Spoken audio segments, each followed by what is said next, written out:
আসসালামু আলাইকুম। আশা করি সবাই ভালো আছেন। আলহামদুলিল্লাহ আমিও ভালো আছি। তো আজকে চলে আসছি আপুদের বাসায়। আপু নাকি আজকে পিঠা বানাচ্ছে। তো কি পিঠা বানাচ্ছে সেটা দেখার জন্য চলে আসছি এবং আপনাদের মাঝে শেয়ার করার জন্য চলে আসলাম। তো আপু আজকে পিঠা বানাবে মেরা পিঠা বা দলা পিঠা। তো মেরা পিঠা বানানোর জন্য এখানে নিয়ে নিছে 1 বল চালের গুঁড়া। এটা হচ্ছে আতপ চালের গুঁড়া। তো এই পিঠাটা তৈরি করতে বেশি কিছুর প্রয়োজন হয় না। তো আতপ চালের গুঁড়ার সাথে এখন নিয়ে নিতেছি পরিমাণ মতো লবণ। তো লবণ দেওয়ার পর চুলায় যে গরম পানিটা করে রাখছিলাম সে গরম পানি দিয়ে একটা খামির তৈরি করব। তো গরম পানিটা এখন ঢেলে দিতেছি চালের গুঁড়ার উপরে। তো দেওয়ার পর এটাকে ভালো করে খামির করে নিব। যেহেতু গরম পানি তার জন্য আপনার হাত দিয়ে আস্তে আস্তে খামিটা করে নিতেছি। তো এটাকে আস্তে আস্তে করে নিতেছি, যেহেতু অনেকগুলো গুঁড়ো আর এতগুলো গুঁড়ো একসাথে খামির করা যাবে না। তার জন্য এভাবে দলা দলা করে আলাদা করে নেওয়া হইতেছে অল্প অল্প করে, কারণ একসাথে নিতে গেলে আপনার পিঠাটা সুন্দর হবে না।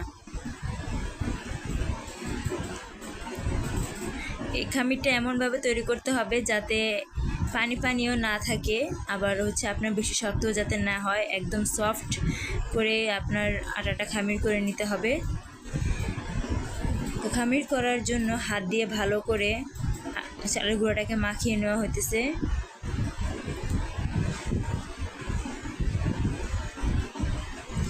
মাখিয়ে নেওয়ার পর এখানে দেখেন আলাদা করে রাখা হয়েছে।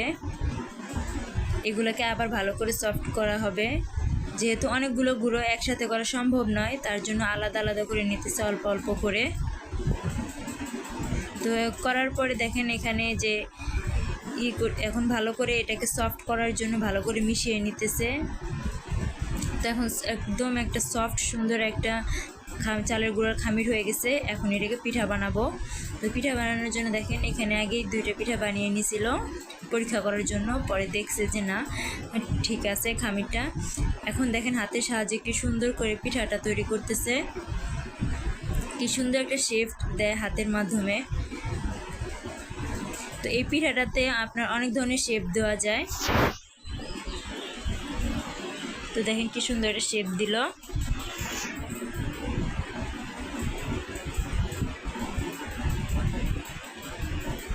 কয়েক রকম শেপ দেওয়া যায় এই পিঠার ভিতর জন্য আর কি।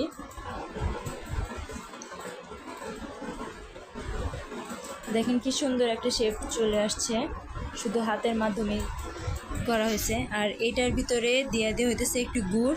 তো এটা সম্ভবত বাচ্চাদের জন্য করা হলো, কারণ বাচ্চারা তো এমনি পিঠা খাবে না, কারণ ওরা মিষ্টি ছাড়া খাওয়া পছন্দ করে না।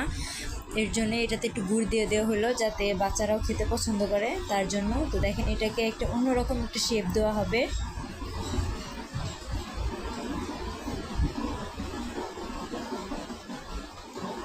যেহেতু গুড় দিয়ে দেওয়া হয়েছে এর জন্য অন্যরকম একটা শেপ দিল, যাতে দেখলে বোঝা যায় যে এটাতে গুড় আছে।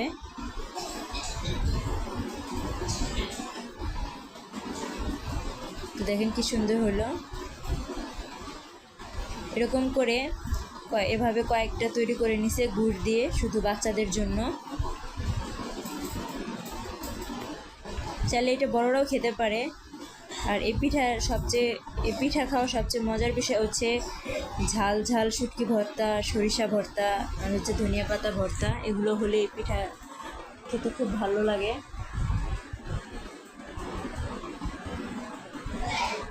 তো এখন পাতিলে দেখেন সিদ্ধ করে নেওয়া হইতেছে পিঠাটা, কারণ এই পিঠাটা তেলে ভাজা হবে না, আপনার গরম পানিতে সিদ্ধ করা হবে। যেহেতু চালের গুঁড়োটা কাঁচাই আছে, গরম পানি দিয়ে খামির করে নেওয়া হয়েছে, তারপরেও কাঁচা কাঁচা আছে, এর জন্য পানি দিয়ে ভালো করে সিদ্ধ করে নেওয়া হইতেছে। দেখেন পানিটা বলক উঠে আসছে। তো দেখুন কি সুন্দর দেখা যাচ্ছে সিদ্ধ হওয়ার পর। পিঠাগুলো হয়ে গেছে, তাই পিঠাগুলো আমি একটা প্লেটে তুলে নিলাম। আর এই পিঠার সাথে রয়েছে আপনার ঝাল ঝাল শুটকি ভর্তা। তো পিঠার সাথে শুটকি ভর্তাটা খুব ভালো লাগে। আরও কয়েক পদের ভর্তা আছে, যেমন ধরেন সরিষা ভর্তা, ধনিয়া পাতা ভর্তা। তো এই কয়েক পদের ভর্তা মিলে যদি এই পিঠাটা খাওয়া হয় তাহলে পিঠাটা খেতে খুব ভালো লাগে।